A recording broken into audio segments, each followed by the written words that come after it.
Coming to you from sunny Orlando, Florida, welcome to the Paperstac podcast, where we cover current topics in the note industry, give you tactics for your note business, and talk with industry leaders to make you a better note investor. And now, your hosts, Brett Berkey and Rick Allen. That's right. Man, you believe it? It's already, as of today, February? We started this podcast in April, so... We're coming up on a year, but man, where did January go? I don't know. It was a little interesting. I guess with everything that happened in January. Everything in January, from the Capitol to inauguration and anything in between.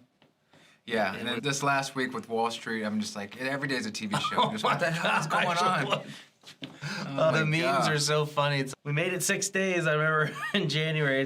Here's to 2022. Oh, God. Yeah, it's just... Man, what a run for January, huh? Yeah, but then you saw it. I mean, all the stuff with Wall Street bets and all that craziness. Oh my gosh, it's just... I watch it all on the Discord servers, and they're trying to pump and dump stuff all the time. AMC was the next one, and Naked NKND was another one, and yeah, it's interesting. It's interesting to see some hedge funds get their ass handed to them by... Yeah, that was interesting. But they weren't expecting it. Definitely weren't expecting it. But No, not at all. It's just wow, what a lot of volatility there, and they got just the losses were staggering. I can't help but laugh that they got beat at their own game. Yeah, I don't know how to feel about it. It always sucks when anybody loses. It is what it is. There was somebody here in Orlando that my buddy knows that had bought like 300 shares at GameStop like two or 3 years ago when it was like nothing. Just because he's a gamer. He's 28 years old. He sold out. How many? 300 shares. 300 shares? And I forgot what he bought. He bought it at like nothing, but he made millions. And so Millions? No. Yeah, he was like working at Starbucks. Now he sold it. He sold it when he went up like 400. He owned it like, I don't know, $5 or something. He just banked, and then I'm like, God dang it! Everyone's working their butt off. This guy just fell into it. Just, man, good for him. No, it's just crazy how things like that happen. Because then you're like, next, what's the next one? And you're like, oh, just stay focused on what we're doing, which is notes. Let me tell you what's next, Brett. I'll tell you what's next. Zome. Oh yeah, Zome. Zomedica. Yeah, it's down. No, it's up. Yeah, it's getting there. Yeah. It's all right. People came here to listen about notes, so I guess we'll talk about the notes stuff. And so now we're going to talk about something about the systems and processes Rick has for taking assets back when he purchases something, and he has to take it back as an REO. There's probably some steps involved in that. There's steps from certainly when you decide that you're going to make that. You're like, okay, we're going to take this one back, or we're going to at least get it to the foreclosure auction. First step and process is like, look, if you're in a state that you want to know if it's judicial versus non-judicial, or because I can save you some time. If it's non-judicial, it'll definitely save you some time. Yeah. If it's judicial, it's going to cost you some time, but you at least want to know, look, what am I looking up against? Yes. Because that's going to tell you what's my cost, how much is it going to be, or at least a ballpark figure of it. The borrower alive? Are they passed away? Are they going to be fighting? Are they a savvy borrower? All those things you want to take into account. Once you do that, you want to set up, who's my attorney? Because not all attorneys are created equal. I am a firm believer in repetition and systems make life and business easier. I find attorneys that I work well with and that I don't have to consistently pester. Man, we got a horrible attorney in Illinois right now. I just can't get a straight answer out of the guy ever. It seems like things just keep drug on and drug on. That's just tough. Then I got one here in Florida that's just amazing. And we had one prior to, the one we use here is Harris Howard. Prior to that, okay. Yeah, we had another attorney that was down south that was just great, but they got out of, their firm was high volume, doing a lot of foreclosures. They got out of it. Harris definitely has got that boutique feel. Aaron Quinn's another one that we use. But form that relationship with those couple attorneys that you can say, look, I can give it to them. I know what's going to happen. Because that's a key to a system, right? It's something that's repetitive. Yeah. You give it to them. You know your costs. You know what it's going to be. You know what they're going to ask. You know how they work, how they operate. And you set that up. Are you new to the mortgage note industry? Have you been wanting to learn the step-by-step process to purchase your first mortgage note? Well, you're in luck. We've convinced our CEO, Rick Allen, to break down everything he knows about mortgage note investing. Through a series of 50 videos, you'll get everything from start to finish of where to purchase notes, how to purchase notes, and all of Rick's investing techniques he has developed over the many years. From performing note tactics to non-performing notes, Rick gives you everything he knows about investing. Bonuses include our glossary of industry terms, Rick's own proprietary calculators he created to evaluate notes, discounts from our partners, our Rolodex of vendors, a private Facebook group, along with a lot more. We've packed so much content into the Academy to take you from beginner to expert in no time. To learn more about the Academy, go to academy.paperstac.com/welcome. Again, that is academy.paperstac.com/welcome. Now, that being said, you still have to set up somebody to chase after your attorney. Even if they're good, you want to have somebody who's not necessarily chasing your attorney, but somebody on staff that knows the dates, that knows what's going on. They know when they should be checking in on a file, and somebody that can stay on that. I think that's a big thing. And we use Podio, and we have an administrator or operations manager or glue, or call her what you want. She helps keep the ship moving and steering and everything like that. But she is a whiz at Podio. She's built some amazing apps in there. And we use those apps. And if you're interested in the apps, let us know. I'm sure we can share them with you or share you the templates so you can see how we're running stuff. But she builds these apps, and we've got all these reminders, and she knows exactly when to check on stuff. And she's very regimented, much like Paperstac and stuff we do there. And so that's really key, is to have that, set your attorney, then set somebody to watch your attorney, have your dates in line. Okay.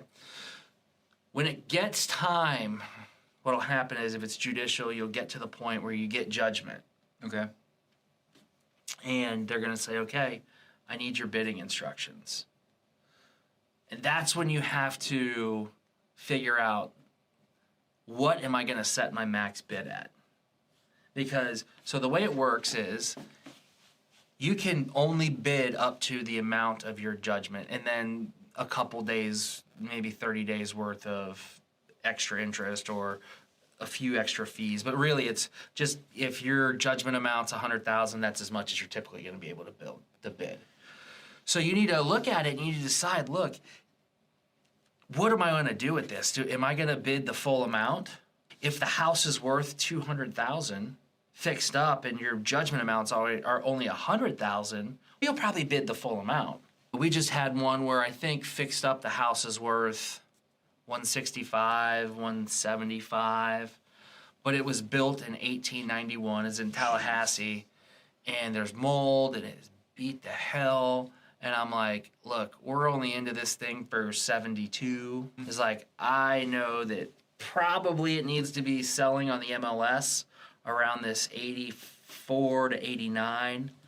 So I'm going to set it at 84 as my max bid. And somebody fortunately bid it and took it at $84,100. So they bid $100 over our max bid. Wow. That's huge, because I didn't want that house back. But you have to know, it helps to know, look, what's the quality of the house? It helps to know what's the after repair value, what do the pictures look like? So you want to have these systems in place to say, look, when it's time for a foreclosure, I need to know certain things. I need to know how much the house is worth as is, how much it's worth fixed up, what are the repairs going to be, and what do I think I can sell for as is right now in the MLS? And then you back out your cost, and that's where you wind up, look, I just want to get rid of it. Or you may say, look, I want this one back. I'm going to bid as much as I can on this. So there's never any guarantee of you actually getting the asset. You would just get the amount owed to you, right? There's no guarantee of getting the asset, but for instance, on this one, the total owed to us was like $230,000. So if I bid $230,000, yeah, somebody, if they wanted to buy it for $230,000, they could, but the house needed so much work that wasn't going to happen. You have to know the market. You have to know the market. You have to say, I know people are probably not going to be bidding at this price. But so just explain it for people that are still, that may be green to the system of going through a foreclosure. So you are the asset holder. You basically are the bank, but still, you have to get that asset out of the possession of the borrowers and into your portfolio. When you do a foreclosure, at the foreclosure auction, somebody else can bid on your asset and take it out from underneath you. You can, yeah. Now, where are these things? I know they used to say on the courthouse steps, but It's more and more every day becoming an online thing. I think most places in Florida, it's all done online. Some places are like auction.com or something, or No, not auction.com. It's like real bid or something like that. If you go to your county website, county courthouse website, and most of the time there's something there that says foreclosures, you click on that and then you'll have to register. And usually you have to put in, if you're going to be bidding on these, you have to put money in escrow. And so you have to usually put in, I think they require 5%. oh wow, A 5% deposit. But yeah. Put interesting. down, maybe it's 2%, I don't know, or 1%. I don't know, but it's if you're bidding on, I think maybe it's 1%, and then you have to put down the rest within 24 hours or 24, 48 hours, something So like that. you don't have first right of refusal or anything like that, or No, you're just as you get to set the bid. you get to set the bid. You get to set the bid. So you can say, look, because you have a judgment, right? So you have something that says, look, there's a judgment on this house against this borrower, and the judgment is being secured by the house. So whatever the house sells for is what it sells for. Now, if I bid, say I set my bid at $84,000 and nobody bids, I don't have to pay $84,000. Because you'd be paying it to yourself, right? You'd be paying. You actually don't have to pay that amount. They just write that, like they'll write that on the certificate of sale, $84,000. So then you got to pay the doc stamps on that, which is fun. You used to be able to. I would say, look, start the bidding at 100, set my max bid to 84, and so I would start bidding at $100. What's the point of doing that? Because then I don't have to pay taxes. Oh, so you only put on your bid. Yeah, so I would say, you pay look, the doc stamps on your bid amount. yeah, where it gets sold for. So you would say, look, start my bidding at $100, but set the max bid for $84,000. Wow. So some people just be sitting there all day not knowing when you're going to get to. Yeah, so what happened is you go watch the foreclosure auction, and they're usually jumping in $100 increments. And so if you have one that's really interesting, and you can do one of two things. You can either set your bid at 100. I like to let people know, look, this is my max bid. My max bid is here. Because I want people, and I want people to know that in advance, because I want as many people like interested in buying it, like looking at it. Like investors are investors. If an investor goes in there and say, look, that max bid's $84,000, somebody's gonna be like, I'll buy that for $84,000. And if it's a really good asset, you're basically putting everybody on notice saying, look, here's my max bid. Now that's your max bid, but if you say you put it at $84,000, but your judgment is $120,000, and the house is worth $200,000, and it sells for $120,000, you probably never do that. But if it did, you get up to your judgment amount, and then anything that's left over goes to the actual borrower. Does it really? Yeah, Why would they get money? They're the ones that got the foreclosed on. because it's their house. Oh, okay. Their house, and So wait a second. So now your judgment amount is usually what? The UPB that's owed to you. the unpaid principal balance plus past due interest yeah. plus lawyer fees plus. Gotcha. Any corporate advances, and corporate advances would be insurance, taxes, stuff like that. Gotcha. Okay. Stuff that's all, they call it recoverable. Gotcha. All right. So we got that. So now you're at the, and then once you get it back. So you've decided, okay, I want to take this one back. As soon as you get the idea that you're going to take the house back, you're waiting for the certificate of title, but you want to start lining up your insurance. You know, What kind of insurance? it's gonna go from force placed insurance that you probably have had on there to vacant dwelling insurance. And I'm not an attorney or I'm not an insurance agent, so go consult them. But you want to have that sort of vacant dwelling. And there's different policies. There's some policies that are insurance policies that'll be, look, this is vacant. There's some for this is going to be vacant and being rehabbed. And there's some for this is vacant, rehabbed, and then a tenant. And so you need to, like, if you have a vacant dwelling policy and you have a tenant in there and they burn the house down, Yeah, you're in trouble. you're in trouble. Yeah. Okay. I was about to say, how can it be vacant, rehab, and a tenant? So you're just basically covering all your bases. Yeah, you can have them, and there's some policies out there. You may have to get a different policy for each time, or there's some policies that'll be like, look, I know our agent, who we locally here in Orlando, she's got those different policies, and she'll like, look, here's what it is. You can do a 3-month this and then a 6-month that, or here's a blanket one that'll cover this and that. So you want to make sure that you're getting your insurance policies set. So those insurance policies are covering things such as if there's vandalism or someone comes and steals the copper, or... They can, depending on... Okay. Typically, you got to make sure you pay more for those policies. Yeah. You'll pay more for that. What would a vacant policy cover? Just burn, like it gets burned down, a tree falls on it, flood. There's some stuff. We've had one where we did have a vandalism policy. We had to shoot. Fortunately had pictures of the inside prior to it getting vandalized, and we caught the vandals. It was, I want to say we got like $15,000 in money that they were going to give us, but then they depreciated it like half, and they only gave us like $7,000. So what? Yeah, insurance companies are just like ridiculous. Wow, that's not nice. No, it's not. I hate insurance companies. Nice. No. Hey, you got this insurance, but you don't. And I think somebody we know they got more than they were anticipating from an insurance company. Just rarely happens. Yeah, that was a blessing for them. Yeah. All right, so you got this house, you got the insurance on it. Now you're saying, all right, I'm either gonna fix it. Now it's, hey, am I fixing and flipping? You got the house. Is it fix and flip? Is it as is? Am I selling it with financing, without financing? Am I targeting cash? And you want to have had your real estate agent in place. Your realtor. Time? I would like to, because I typically try not to take stuff back in areas where I don't have an agent, because then you have to go through finding it. And just as not all attorneys are created equal, definitely not all real estate agents are created equal. I think there's like a 1 in 10 rule or a 80-20 rule. Man, I think 20% of the agents out there really kill it. And they're sharp, they're on it, and then the other 80% are just not. And so you just gotta... Also, too, some of these assets you're taking back aren't like your $500,000 houses where the top agents are covering the really good agents take those big monstrous houses. They do, but there's also the work ethic person. You get your one $500,000 house, but if I've got $500,000 houses coming up, yeah, you probably sell that faster than that one 500. And we do some compensation stuff for if somebody's running point on that, but you want to try to have your agent there, because also if it's an agent you've done business with, they're going to give you like, they're not going to bullshit you on value or anything like that. Yeah, and they know how you work, they know what to expect. Finding an agent who understands like the art of owner financing is tough, because you start talking to them, he's like, look, let's offer owner financing on this, and they're like, okay. They don't even really know what it means, and you're like, no, this is a benefit to you. We can sell it for more, and I'll still pay you your commission.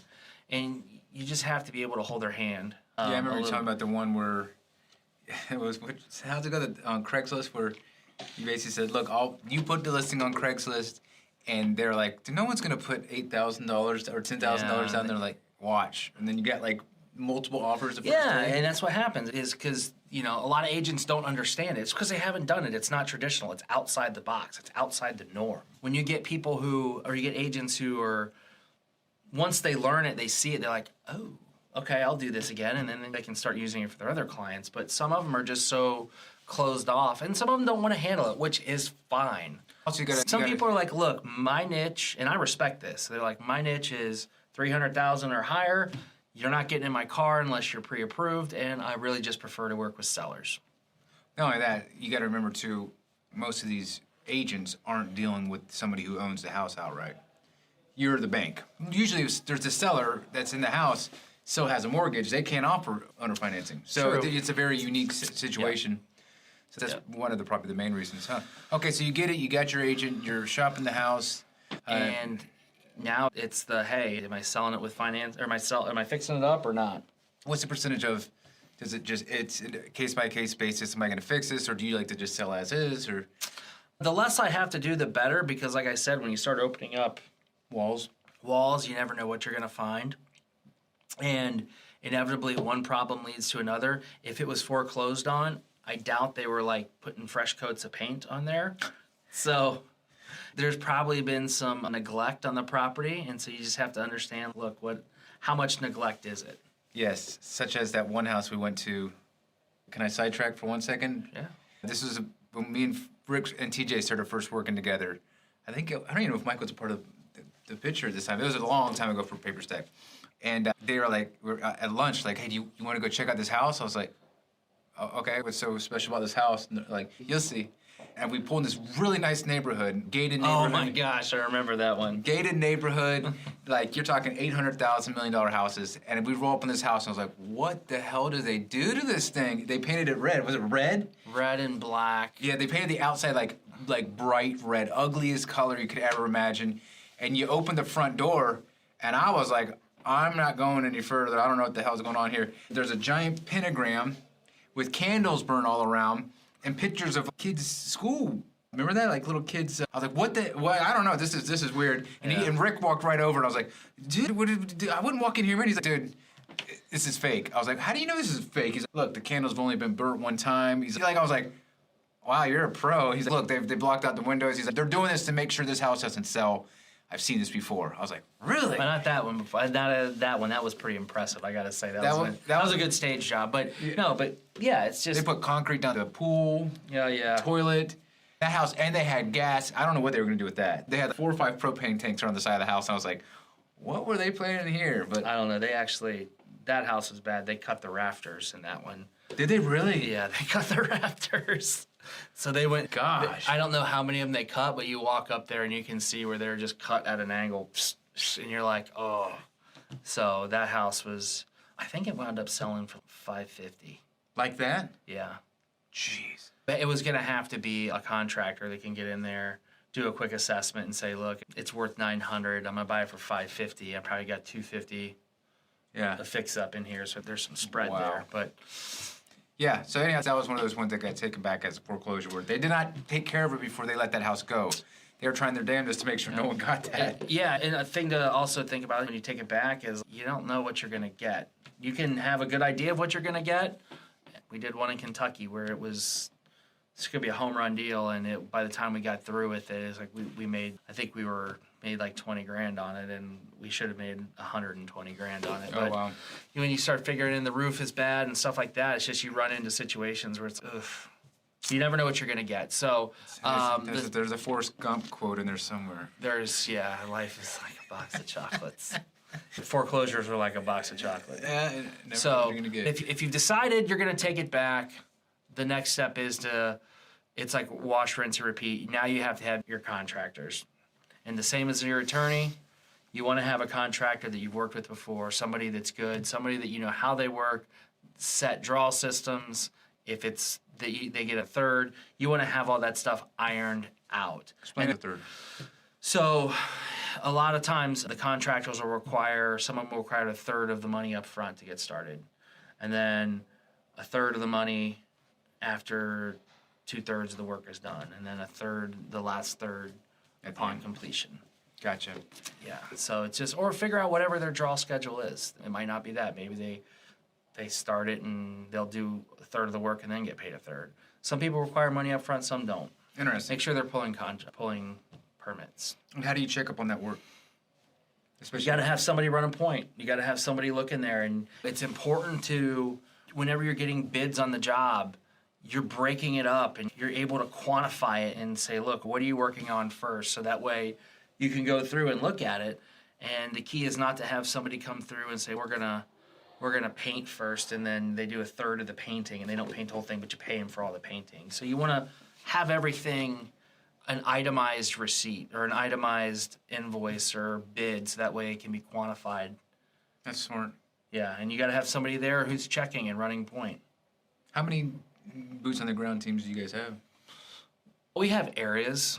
Yeah. So we'll develop an area, and then if you develop an area and you say, oh, this part of Chicago is booming or it's up and coming, or there's a part, if I ever find anything in Goose Island, South Carolina, I'm buying it just because I know it. Or there's little pockets, and you to get somebody, and once you find somebody you work with, you'll see assets come along and be like, ooh, we have somebody there. When you start bidding on stuff, you're like, ooh, I have somebody in that area. I'm okay if we take this one back. Interesting. So you're basing even your initial bids off a pool or off a tape? Not always, but it helps. It'll help making that decision. We talked on one of the Snackables, like a tough decision. It helps.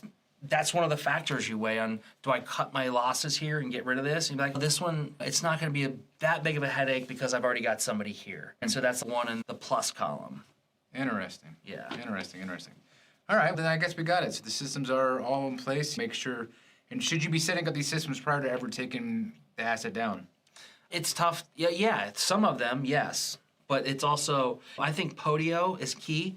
Podio is a super powerful program. It's old. You might look at it and say it's pretty old, but it's, if it ain't broke, don't fix it. You can build custom apps in there, and you can build apps that will, like I said, we've got stuff for performing, non-performing, REO, stuff that's been rented out, just different apps all inside our ecosystem. So at any given time, you can click on that and get an idea of what's going on with that asset. It's interesting. And that's the key, is just tracking and having everybody being able to be on the same page and look and see and having all your data in one spot. Interesting. So Podio, definitely set that up, even if you haven't bought the asset yet, but you think you're going to probably have to take it back, or there might be a chance of it. Yep.